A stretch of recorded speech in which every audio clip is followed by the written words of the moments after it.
반갑습니다. 네트워크 마케팅을 재밌고 쉽게 진행하고 있는 김종익입니다. 얼마 전 SNS에서 화제가 되었던 여캠 매화님의 사진입니다. 여기서 여캠이란 여성이 동영상 기기를 활용해서 방송을 하는 BJ를 말합니다. 또 여기서 BJ란 브로드캐스팅 자키의 약자로서 유튜브에서 활동하는 사람을 유튜버라고 하듯이 아프리카 TV 등 그 외에 다른 인터넷 방송에서 활동하고 있는 사람을 말합니다. 4차 산업혁명 시대에는 새로 배워야 할 용어가 산더미입니다. Anyway, 매화님은 아들 2명이 있는 돌싱으로서 나이는 50세고 주 시청자는 30에서 50대의 여성이 많습니다. 이들은 시청자들이 쏴주는 별풍선이 현금 역할을 하기 때문에 별풍선으로 먹고 산다고 해도 과언이 아닙니다.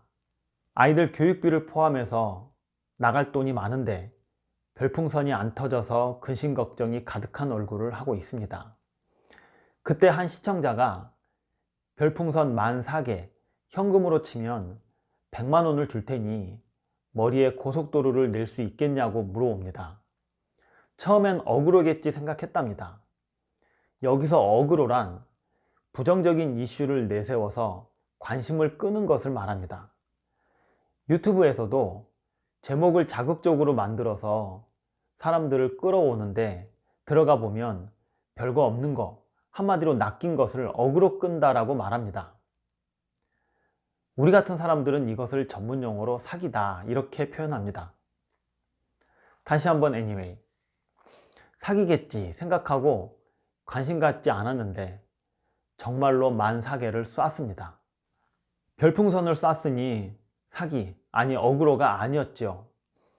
약속을 지키기 위해 미용실로 향하는 매화님입니다. 미용사에게 고속도로를 내달라고 하니까 황당하고 당황하고 어이없는 미용사는 정말 밀어도 되냐고 몇 번을 물어봅니다. 밀어주세요. 체념한 듯 말합니다. 고속도로를 내고 미용사는 내가 지금 무슨 짓을 한 거지? 라고 생각하는 듯 합니다.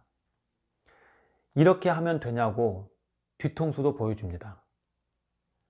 자신의 모습을 보고 있는 매화님의 표정이 애처롭습니다. 집에 도착하니 살짝 후회도 되지만 미션을 수행한 모습을 보고 시청자들이 언니 고생했다며 추가로 별풍선을 더 쏴줍니다. 자, 슬픔도 잠시. 추가 별풍선을 받고 기분이 좋아진 매화님은 다시 즐겁게 방송을 이어갑니다. 해피엔딩이죠. 이 해프닝을 보고 결코 우리가 웃을 수 없는 건 여캠 매화님의 모습이 우리의 모습과 절대적으로 닮아 있다는 것입니다. 스폰서가 나 때문에 돈 번다고 생각하는 파트너는 스폰서에게 무리한 요구를 당당하게 합니다. 밥은 스폰서가 사는 게 당연한 것이고 세미나 장소로 가는 교통편, 세미나 비용, 모든 편의시설은 스폰서가 해줘야 한다고 생각합니다.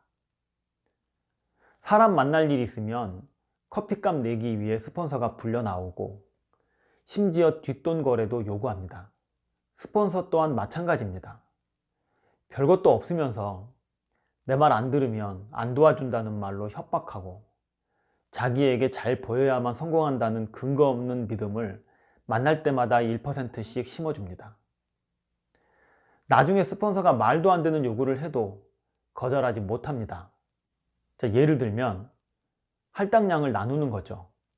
이번 세미나에 10명 데려오지 못하면 나머지 비용을 물게 한다든지 이번 달 매출은 얼마 하라고 정해준다든지 가족과 함께 보내야 할 어린이날, 크리스마스 등 명절에도 미팅에 나오라고 한다든지 누구를 직급을 보내야 하니까 그 사람 밑으로 매출을 얼마를 칠하는 등 가히 상상할 수 없는 요구를 내리고 파트너는 묵묵히 수행합니다. 무엇을 위해서일까요? 원하는 삶을 살기 위해서죠.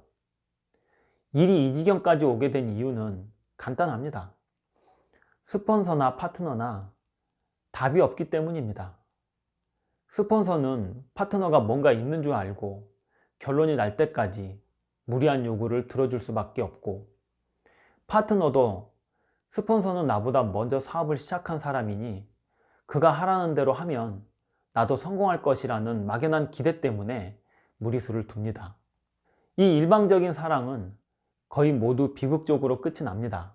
이것을 해결하는 방법은 의외로 간단하지만 사업자들은 하려 하지 않습니다. 네트워커들만큼 변화를 무서워하는 사람들도 없기 때문입니다. 만약 매화님이 남들이 갖지 못한 프로그램을 갖고 있었다면 그 미션은 거절되었을 겁니다. 변화를 위해서 우리가 할 수 있는 일은 네트워크 마케팅을 2잡, 3잡 중에 하나로 진행하고 본인이 갖고 있는 장점을 찾아내서 그것을 살려 이 사업과 연계하고 SNS를 활용해서 컨택해 나가는 겁니다.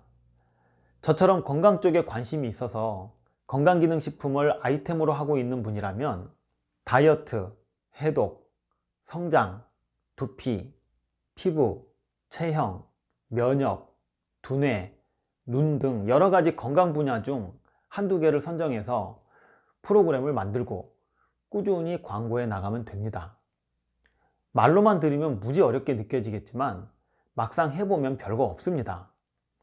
저는 현재 다이어트 프로그램을 만들어서 진행해 나가고 있습니다. 이렇게 말하면 나도 그렇게 한다고 말하시는 분들이 꽤 있을 겁니다. 아직도 운동으로 살 빼십니까? 이 말을 모토로 자신은 전문가인데 남이 보면 딱 약장사인 것도 프로그램이라면 프로그램이니까요. 이 모토는 뒤에 하나의 문장이 생략되었습니다. 원래 본 문장은 아직도 운동으로 살 빼십니까?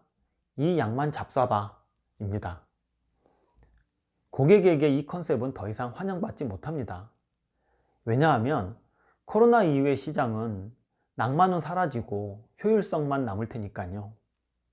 자신만의 프로그램을 만들지 못하면 처음에는 제 고객이 될지 모르지만 갈수록 인터넷 쇼핑몰 고객이 될 겁니다.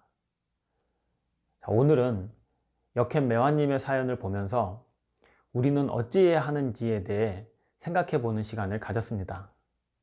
제 말이 기분 나쁘셨다면 좋아요, 구독, 알림 설정 부탁드립니다. 감사합니다.